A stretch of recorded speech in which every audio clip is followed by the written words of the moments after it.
राधे राधे, हरे कृष्णा। आप सभी का दिन शुभ हो और भगवान श्री कृष्ण की कृपा आप सभी पर हमेशा बनी रहे।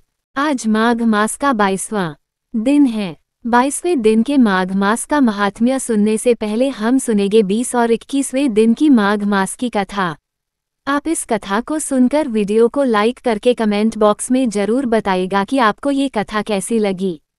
तो आइए सबसे पहले सुनते हैं माघ मास के 20वें अध्याय की कथा। वेदनिधि कहने लगे कि हे महर्षि, धर्म को जल्दी ही कहिए क्योंकि श्राप की अग्नि बड़ी दुखकारक होती है। लोमश ऋषि कहने लगे कि यह सब मेरे साथ नियमपूर्वक माघ स्नान करें, अंत में ये श्राप से छूट जाएंगे। मेरा यह निश्चय है, शुभ तीर्थ में माघ स्नान करने से शाप का फल नष्ट हो जाता है। 7 जन्मों के पाप तथा इस जन्म के पाप माघ में तीर्थ स्थान पर स्नान करने से नष्ट हो जाते हैं। इस अच्छों में स्नान करने से अवश्य ही मोक्ष की प्राप्ति होती है। राजसूय और अश्वमेघ यज्ञ से भी अधिक फल माघ मास स्नान से होता है। अतएव संपूर्ण पापों का सहज में ही नाश करने वाला माघ स्नान क्यों न किया जाए। आइए अब सुनते हैं माघ मास के 21वें अध्याय की कथा। लोमश जी कहने लगे कि पूर्व काल में अवंती देश में वीरसेन नाम का राजा था। उसने नर्मदा के किनारे राजसूय यज्ञ किया और अश्वमेघ यज्ञ भी किए, जिनके खंभे सोने के बनाए गए।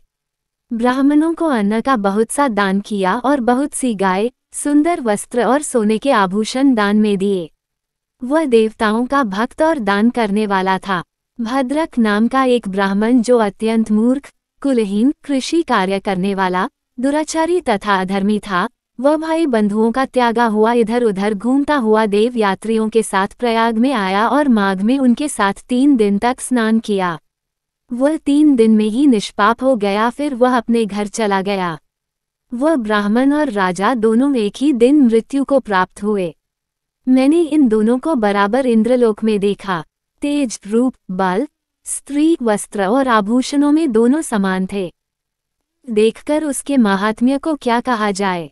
राजसूय यज्ञ करने वाला स्वर्ग का सुख भोगकर फिर भी जन्म लेता है, परंतु संगम में स्नान करने वाला जन्म मरण से रहित हो जाता है।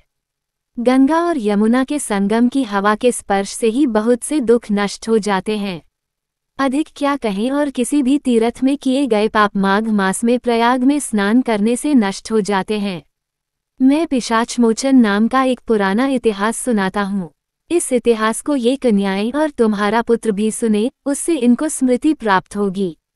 पुराने समय में देवद्युति नाम का बड़ा गंभीर और वेदों का पारंगत एक वैष्णव ब्राह्मण था। उसने पिशाच को निर्मुक्त किया था। वेदनिधि कहने लगे कि वह कहाँ का रहने वाला, किसका पुत्र, किस पिशाच को उसने निर्मुक्त किया। आप विस्तार पूर्वक ये सब कथा सुनाइए। लोमश ऋषि ने कहा, किल्पज्ञा से निकली हुई सुंदर सरस्वती के किनारे पर उसका स्थान था। जंगल के बीच में पुण्य जल वाली सरस्वती बहती थी। वन में अनेक प्रकार के पशु भी विचरते थे। उस ब्राह्मण के श्राप के भय से पवन भी बहुत सुंदर चलती थी और वन क्षेत्र रथ के समान था। उस जगह धर्मात्मा देवद्युति रहता था। उसके पिता का नाम सुमित्र था और वह लक्ष्मी के वरदान से उत्पन्न हुआ था। वह सदैव आत्मा को स्थिर रखता, गर्मी में अपने नेत्र सूर्य की तरफ रखता, वर्षा में खुली जगह पर तपस्या करता, हेमंत ऋतु में सारस्वत सरोवर में बैठता और त्रिकाल संध्या करता। जितेंद्रिय और सत्यवादी भी था। अपने आप गिरे हुए फल और पत्तियों का भोजन करता था। उसका शरीर सूखकर हड्डियां मात्र रह गई थीं। इस प्रकार उसको तप करते हुए वहां पर 1000 वर्ष बीत गए। तप के प्रभाव से उसका शरीर अग्नि के समान प्रज्वलित था। विष्णु की प्रसन्नता से ही वह सब कर्म करता। दधीची ऋषि के वरदान से ही वह श्रेष्ठ वैष्णव हुआ था। एक समय उस ब्राह्मण ने वैशाख महीने की एकादशी को हरि की पूजा कर उनकी सुंदर स्तुति तथा विनती करी। उसकी विनती सुनकर भगवान उसी समय गरुड़ पर चढ़कर उसके पास आए। चतुर्भुज, विशाल नेत्र, मेघ जैसा स्वरूप। भगवान को स्पष्ट देखकर प्रसन्नता के मारे उसकी आंखों में आंसू भर आए और कृतकृत्य होकर उसने भगवान को प्रणाम किया। उसने अपने शरीर को भी याद न रखा और भगवान के ध्यान में लीन हो गया। तब भगवान ने कहा कि हे देवद्युति, मैं जानता हूँ कि तुम मेरे परम भक्त हो। मैं तुमसे अति प्रसन्न हूँ, तुम वर मांगो। इस प्रकार भगवान के वचन सुनकर प्रेम के मारे लड़खड़ाती हुई वाणी में कहने लगा कि हे देवाधिदेव, अपनी माया से शरीर धारण करने वाले आपका दर्शन देवताओं को भी दुर्लभ है। अब आपका दर्शन भी हो गया, मुझको और क्या चाहिए। मैं सदैव आपकी भक्ति में लगा रहूं। भगवान उसके वचन सुनकर कहने लगे कि ये होगा, तुम्हारे तप में कोई बाधा नहीं पड़ेगी। जो मनुष्य तुम्हारे कहे गए स्तोत्र को पढ़ेगा उसकी मुझमें अचल भक्ति होगी, उसके धर्म कार्य सांगोपांग होगे और उसकी ज्ञान में परम निष्ठा होगी। अब आज के माघ मास की कथा को सुनना प्रारंभ करते हैं। आज माघ मास का 22वां दिन है। इतना कहकर भगवान अंतर्ध्यान हो गए। तब देवनिधि कहने लगे, हे महर्षि, जैसे गंगाजी में स्नान करने से मनुष्य पवित्र हो जाता है, वैसे ही भगवान की इस कथा को सुनकर मैं पवित्र हो गया। कृपा करके उस स्तोत्र को कहिए जिससे उस ब्राह्मण ने भगवान को प्रसन्न किया। लोमशजी कहते हैं कि उस स्तोत्र को पहले गरुड़ जी ने पढ़ा, उनसे मैंने सुना। ये विप्र, ये स्तोत्र अध्यात्म विद्या का सार, पापों का नाश करने वाला है। वासुदेव, सर्वव्यापी, चक्रधारी, सज्जनों के प्रिय जगत के स्वामी श्री कृष्ण को नमस्कार है। जब स्तुति करने वाला जिसकी स्तुति की जाए तथा सभी जगत विष्णुमय है तो किसकी स्तुति की जाए। जिस भगवान के श्वांस वेद हैं, फिर कौन सी स्तुति उनकी प्रसन्नता के लिए की जा सकती है। जिसको वेद नहीं जान सकते, न वाणी न मन जान सकता है, उसकी स्तुति में अज्ञानी क्या कर सकता है। सारा चर अचर संसार जिसकी माया से चक्र की तरह घूम रहा है, इसी से हे प्रभु आप चक्रधारी कहलाते हो। ब्रह्मा विष्णु आप ही हो। सारे संसार को उत्पन्न करने वाले ब्रह्मा को भी आप उत्पन्न करने वाले हो। जब जीव शरीर को धारण करता है तब उसमें ज्ञान उत्पन्न होता है। तुम सब सुखों के दाता हो, इसमें कोई संदेह नहीं है। आपसे संपूर्ण सुखों को देने वाली बुद्धि उत्पन्न होती है। आप ही 5 कर्मेंद्रिया, पंचमहाभूत तथा मन के विविध भाव हो। ब्रह्मा विष्णु रुद्र की कल्पना से आप संसार की कल्पना इसी प्रकार करते हो जैसे पिता पुत्री की। कवियों में जो रूप शोभा देता है, उन निर्गुण विष्णु भगवान को मैं नमस्कार करता हूँ। जिसमें ज्ञान रखने से श्रुतियों में कहे हुए कर्मों को लोग करते हैं, उस परम ब्रह्म को मैं नमस्कार करता हूँ। मैं उस सत रूप हरि को, जिसको योगी लोग सब प्राणियों में आत्मरूप में देखते हैं, उपासना करते हैं, जिसको अद्वैत कहते हुए गाते हैं और यज्ञ करते हैं, उस माधव भगवान को मैं नमस्कार करता हूँ। मनुष्यों को माया तथा मोह में पैदा हुए विचित्र आभास, अहंकार तथा ममता को जानकर खो देते हैं, उन भगवान को मैं नमस्कार करता हूँ। संसार में मनुष्यों के मोह रूपी वायु से सदा भभकने वाली ज्वाला आपके चरण कमल की छाया पहुँचने से नहीं जलाती। जिसके स्मरण मात्र से मोह अज्ञान रोग दुख दूर हो जाते हैं, उस अनंत रूप को नमस्कार करता हूँ। जिसमें मिल जाने पर और किसी दूसरे की इच्छा नहीं रहती, जिसको जानकर अद्वैतवादी आत्मा को देखते हैं। यदि विष्णु शब्द का अर्थ और उसके विषय का ज्ञान एक ही होता तो इस सत्य से हे माधव, इस संसार की माया में फंसकर तेरे ही ध्यान में रत रहता। यदि वेदांत दर्शन में भगवान सारे संसार में व्याप्त है तो इसी सत्य से भगवान में भरी निर्विघ्न भक्ति हो। जो बीज नहीं है तो भी बिना बीज के स्वयं विद्यमान है, सो वो विष्णु भगवान रूपी रंग से हमारे बीज के टुकड़े टुकड़े को जो सृष्टि स्थिति तथा लय के लिए ब्रह्मा विष्णु महेश 3 रूप धारण करते हैं और कार्य में सत रज और तम इन तीनों गुणों में विद्यमान है, वह भगवान मुझ पर प्रसन्न हो। जो प्राणियों के हृदय रूपी मंदिर में निर्मल देव वास करते हैं, वह भगवान मुझ पर प्रसन्न हो। जो अविद्यापूर्ण संसार का त्याग करता है, जगन्मय आप हो, आपका बनाया हुआ विश्व आनंद करता है।